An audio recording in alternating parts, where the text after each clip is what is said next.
Hello and welcome back to episode 3 of Sherlock Holmes, The Devil's Daughter. I'm Vic and you're watching yet another Let's Play channel. So it occurred to me, while I was setting up to record the next episode, that the Devil's Daughter could well be Caitlin. I mean, maybe not. It seems like it would be a little early to be sneaking that in there. But, I don't know. I think I sometimes overanalyze these things. Which just leads me to ask again, whomst is her father? And howst did Sherlock cause him to be dead?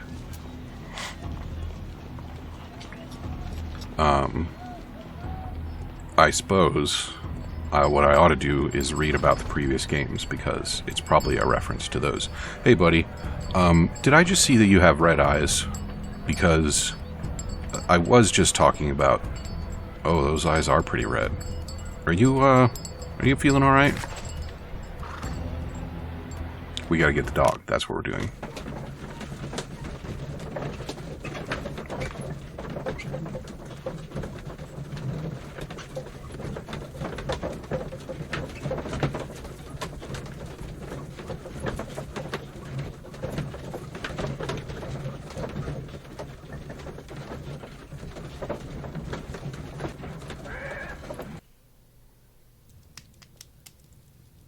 It's interesting that we get off the cab in our house.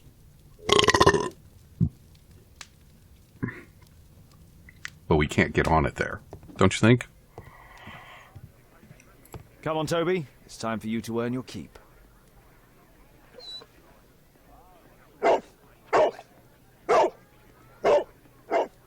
What's it? I prefer to visit Lord Marsh. I'm worried about the condition of his health. So be it. Toby's better company anyway, to be honest. At least he has useful things to say from time to time.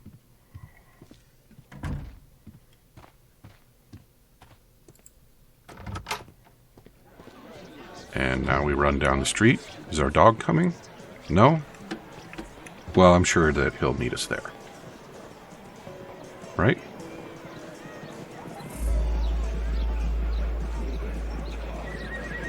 A lot of people around here seem to be having kind of a rough time, don't you think?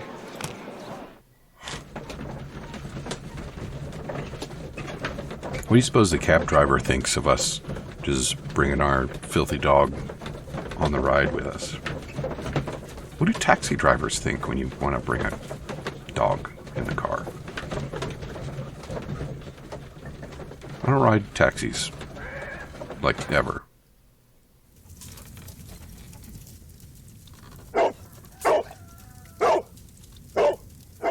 Search, Toby, search. And off we go.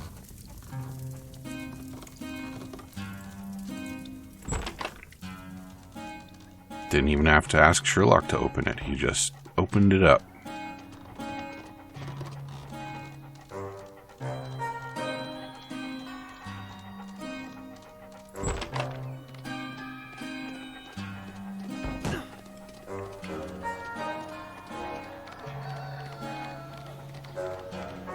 I think maybe this kid didn't know some things about his father.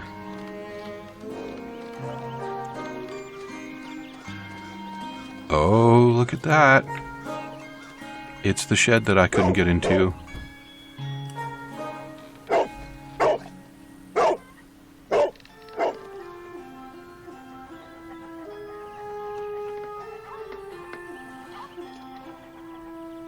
It's only a garden shed. Let's go on. Oh, red herring. So I guess we're going this way now. I was so excited for that shed to be meaningful. More red herring?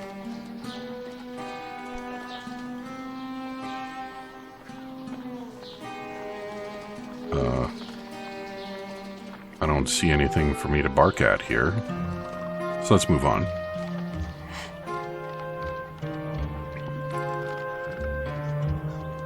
And what's the deal here? What's in there?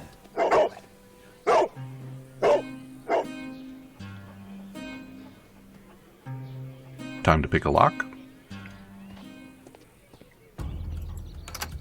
No.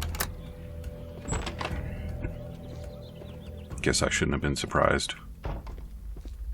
Wow, this is quite a spot, huh?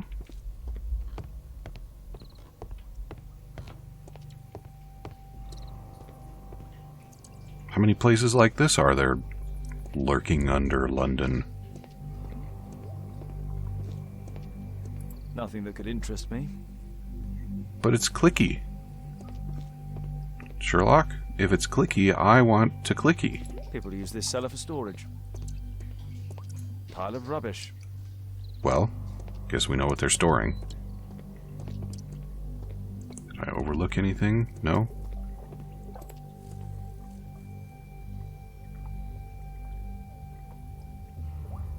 It's not here.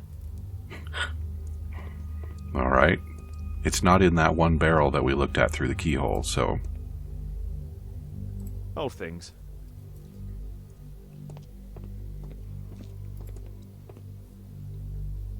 Ordinary storage. Mm-hmm.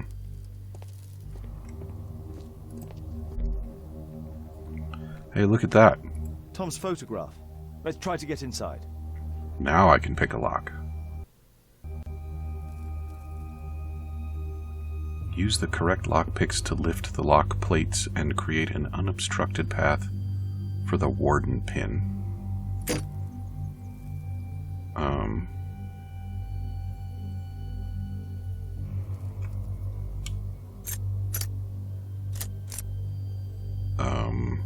There's no space for this lockpick. There's no space. There's no space.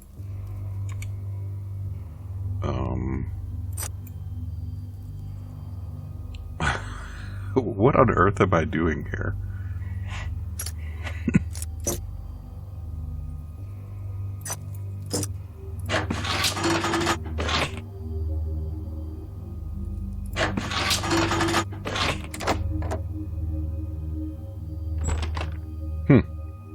Okay, I think I figured out how that works. I liked the other one better.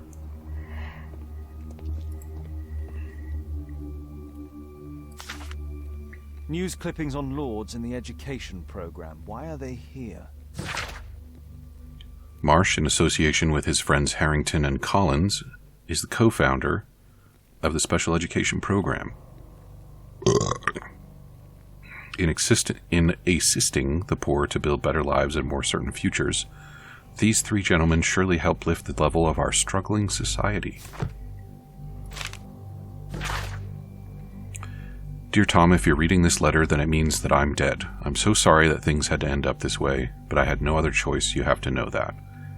You are a very smart boy, and I'm so proud of you. I hope one day you'll understand and you'll forgive me. Son, I love you so much. Don't despair. Try to be happy, for you'll grow up to be a man someday, and sooner than you think. You won't be alone. Me and your ma'am will be looking over you from heaven. Your loving father. Let's compare this list with the evidence that we found earlier.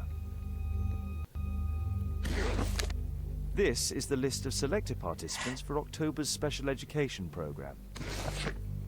According to this poster, John Strobridge is missing. Let's compare them with people from Hearst documents.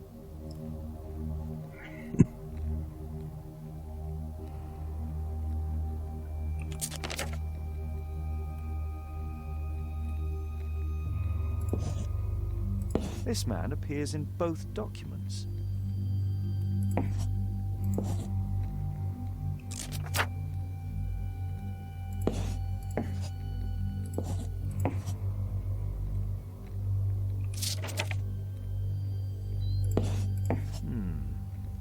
All the people in Marsh's document are marked and dated in George Hearst's files.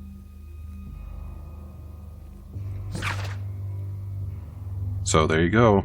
They were picked to be disappeared.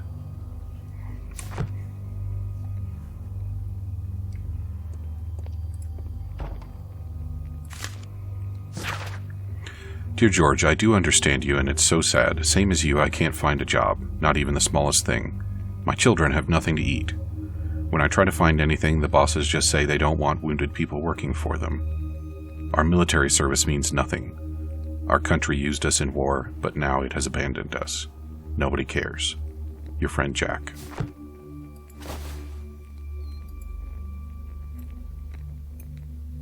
This case must have been full of cartridges. Is there more to look at there? Okay. By Her Royal Majesty Queen Victoria of the United Kingdom of Great Britain and Ireland, I, Frederick Russell Burnham, Major of the British Army, declare: the country extends its gratitude to George Hurst, an honorable soldier of the United Kingdom of Great Britain and Ireland, for his valiant military service. The British Army hereby awards him the Distinguished Conduct Medal and retires him due to the injuries sustained while in duty. There was something on the stand. Looks kind of rifle-y, doesn't it?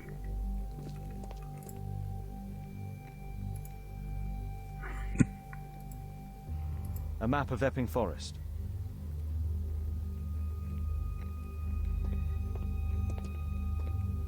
So far, I think my most dangerous game theory is still holding up.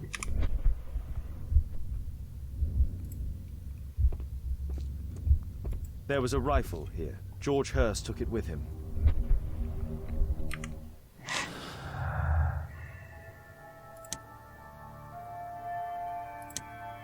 Really?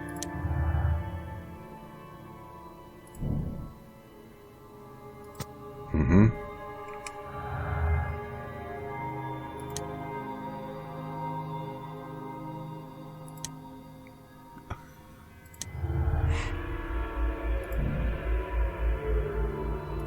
Yep, I agree with that.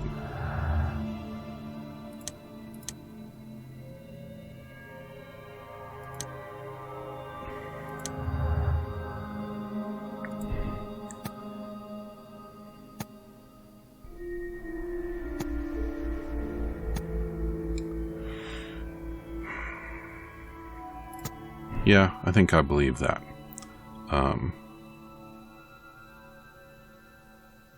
Maybe he wrote it expecting Tom to find it eventually. Maybe he wrote it hoping that it would find its way to him.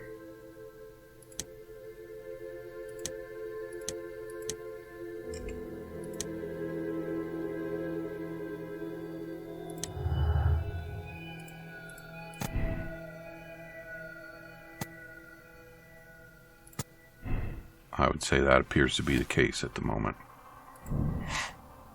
Hurst knew about some of the people who'd gone missing. Yeah, I think that is quite obvious.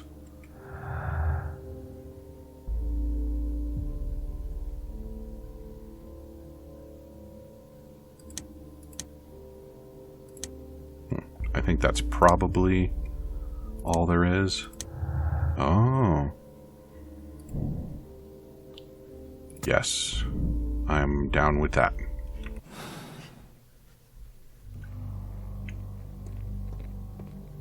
I think we're probably good in here. What a cute little war room he's got. So, off to do a little sneaking and entering. Probably no breaking.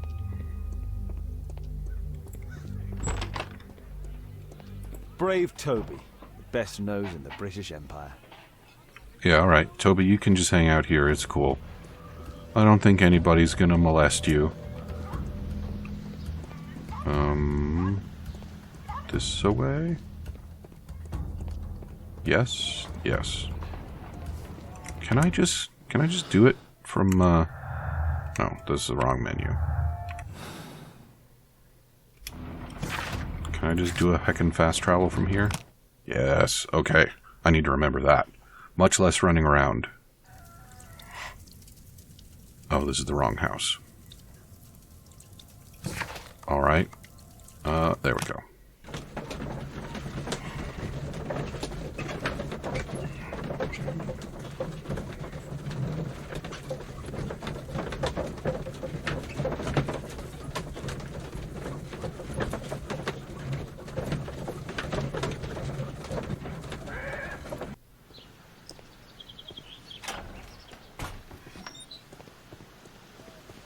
Holmes, what are you doing here? What are you planning? A mission of my own. You must play the role of the conscientious doctor while I sneak inside Marsh's house. That's the only way of helping little Tom.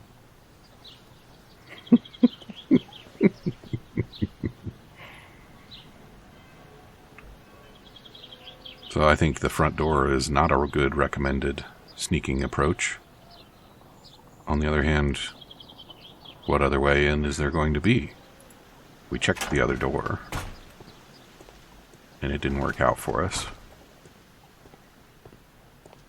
Maybe we can get up there and enter the second floor. The window is firmly shut. Okay, so that's going to be what we're doing.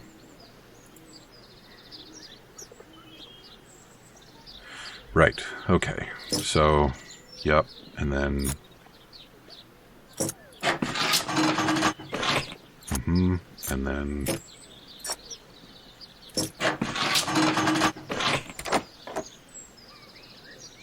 Definitely liked the other one better.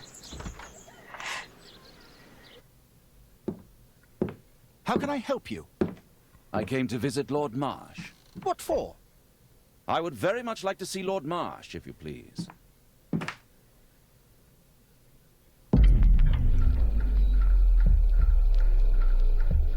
What am I doing here? Mr. Holmes? What are you doing here?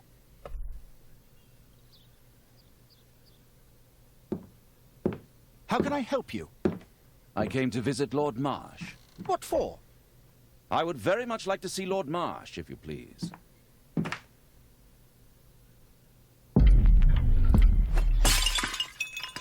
Oh, you're so clumsy. Can you please not... I have to visit Lord Marsh and offer him my services. Fisher, please, allow Dr. Watson to enter. Marsh would have Good watched job, that entire exchange, including Watson just knocking that vase down.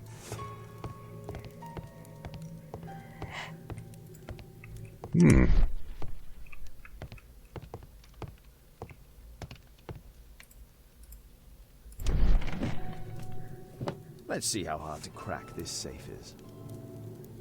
Doctor, it appears that you were impatient to pay me another visit. Indeed. Will you allow me to examine you? A second opinion, so that the great Lord Marsh does not become the late Lord Marsh. Well, since you put it that way, very well. Shall I retire to your office, Lord Marsh?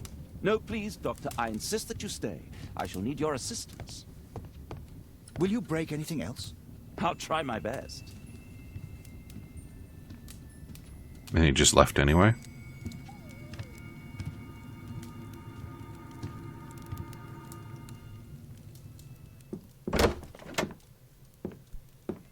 Mr. Holmes? What are you doing here? I'm not very amused by this just surprise you have to do something thing. Will you break anything else? I'll try my best.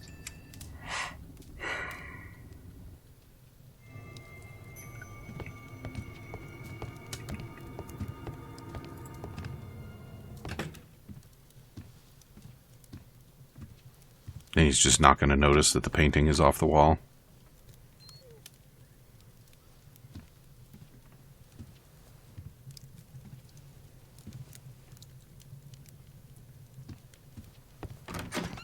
He seems to be a little wound up about something, doesn't he?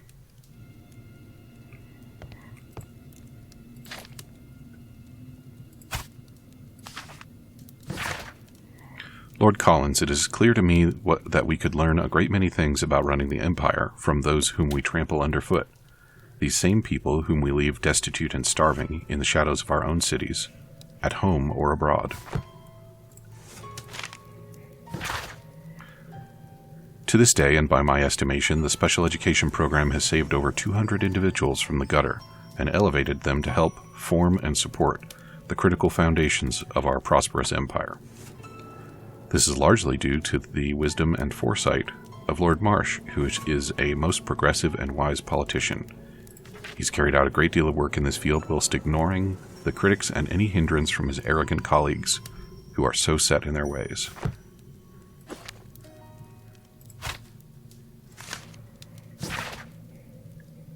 Lord Marsh, thanks to the special education program, my life has been changed completely. I don't know how to thank you, so I picked you this flower. Thank you.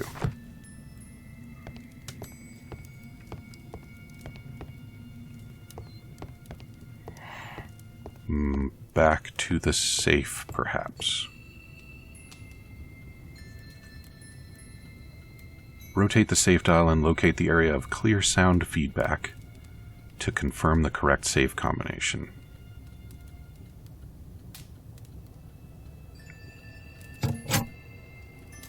What? Oh.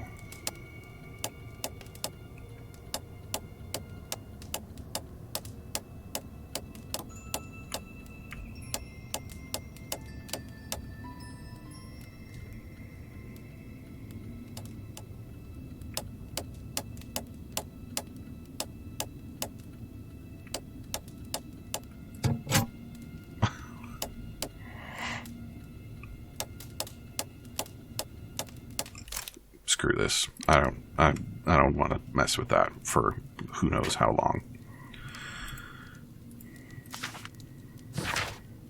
I so admire all of these paupers. They seem to me such a breath of fresh air. Communicating with them is such a pleasure, and they are so smart, not like us. Perhaps it is they who should have been lords, and we, the simple commoners. Harrington. November 7th. This means that the meeting is planned for today. On November 7th, our meeting starts at Grunston's Oak. I've attached a map to this letter so that you may find the place easily. Collins.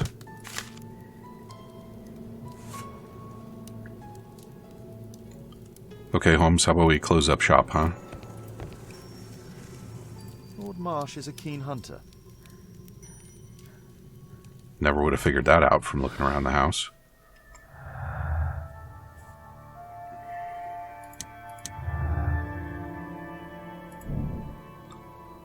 Marsh and his friends are skillful and experienced hunters. Yup.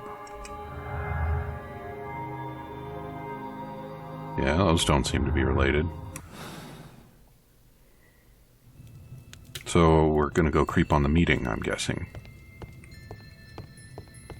And I'm not gonna comment on the thing that's missing from the wall there. I'd suggest that your current weakness is perhaps more than a simple case of influenza, Lord Marsh. Where might your companion be, Dr. Watson? Oh, he's busy poking his nose into other people's business, I'm sure.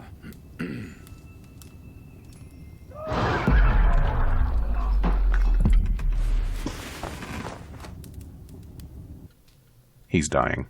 My lord, I'm sorry to interrupt, but I must remind you about your meeting. Is it already time? My apologies, Dr. Watson, but we are expected elsewhere. Might we offer you a lift? You are going out? I'm not sure that's wise in your condition. I value your opinion, but misery never rests, and I am needed. Well, do please take good care of yourself, Lord Marsh. I'll send you my diagnosis, Dr. Fisher. Thank you, Dr. Watson. Farewell.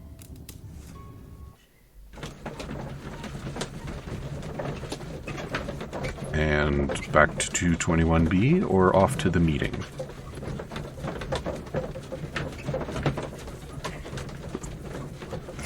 How funny would it be if they were all four of them in the cab?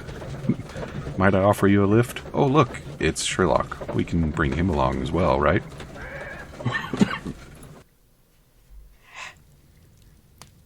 Back to 221B. Yes. Watson, what are you doing at my table? I just need to check one thing about Lord Marsh. My intuition tells me that Lord Marsh is hiding something about his disease. His cough, in addition to his fever and his usage of strong painkillers, leads me to believe that he is seriously ill. Let's study it more closely.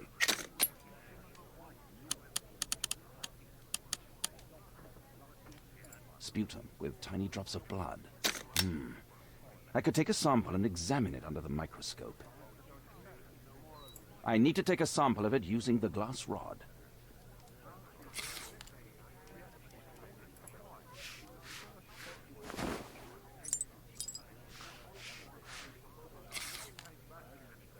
Let us apply chemicals to color the sample.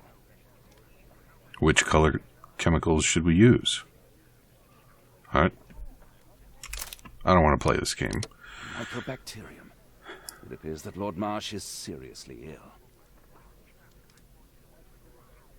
Holmes, this is no longer a laughing matter. It is just as I feared. Lord Marsh is suffering from tuberculosis. You don't say. Yes, I do say.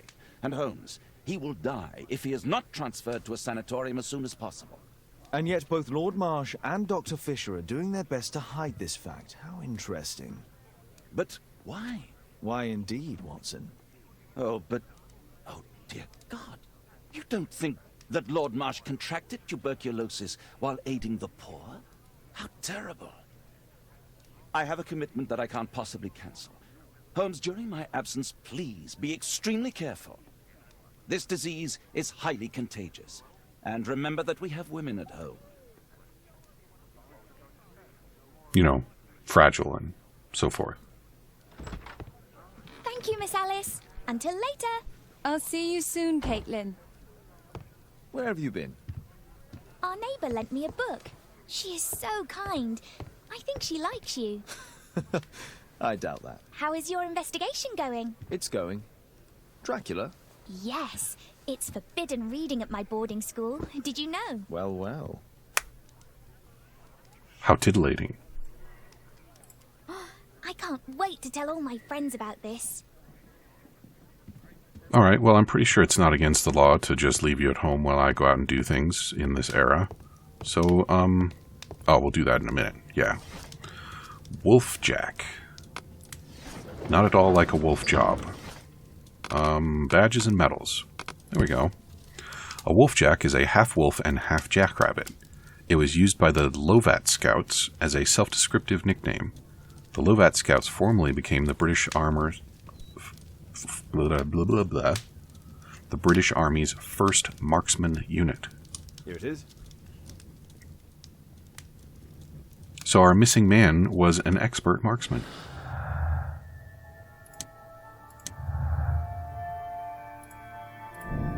George Hurst had belonged to the Lovat Scouts marksman unit.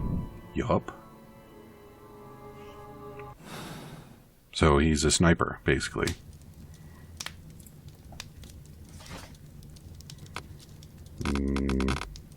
Don't think so.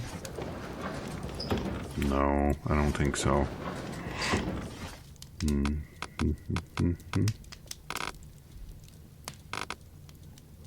What?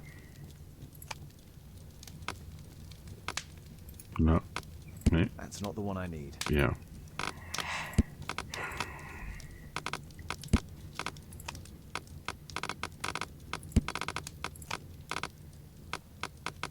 No. That's not... Relevant, but not at the moment. There we go. How was I supposed to guess that? Grunston's oak is a strange and mysterious tree that grows in Epping Forest. The origin of its name is unconfirmed, although there are many legends and fables connected with it. Some people say that over centuries witches performed their ceremonies near this tree, and these rites have assured that whoever may touch the trunk of Grunston's oak will be cursed for all time. Here it is. Sounds like the sort of place that upstanding people meet to do upstanding things. That's the place indicated on George Hurst's map.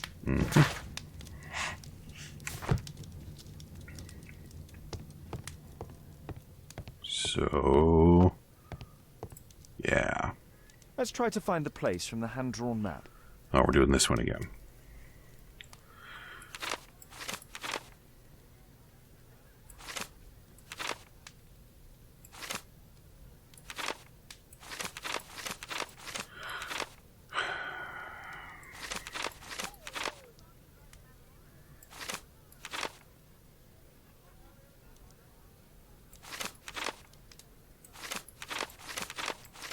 So I'm looking for a very complex intersection right there.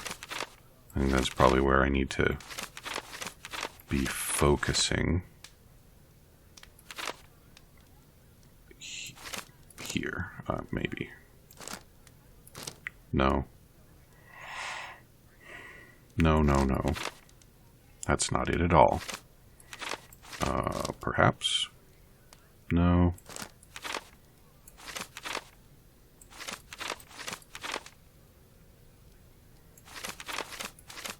At this point, I must have scrolled past it several times. Also, no.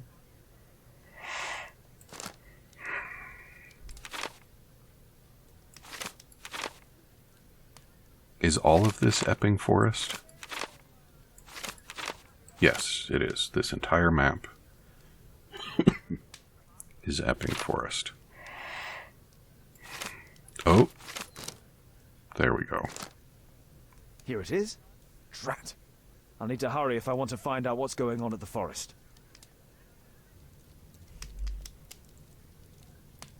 Father, that boy Wiggins, does he come here very often? He helps occasionally in some of my cases. Why do you ask? I'd like to talk to him. Talk to him? Father, back at school there are only girls to talk to, and they are so boring. I'm sure Wiggins has lots of exciting stories to tell about his life in London. It would be so romantic. Caitlin, you know that Wiggins hasn't had the most fortunate life. That only makes him more interesting. Oh, Kate. I'll leave you alone now. All right. Well, we are all out of time for episode 3 of Sherlock Holmes Double D. So come back and see me again in episode 4, and we will go and visit a cursed oak in Ebbing Forest. And, well, hopefully we won't get cursed ourselves. We probably already are, though. Talk to you soon.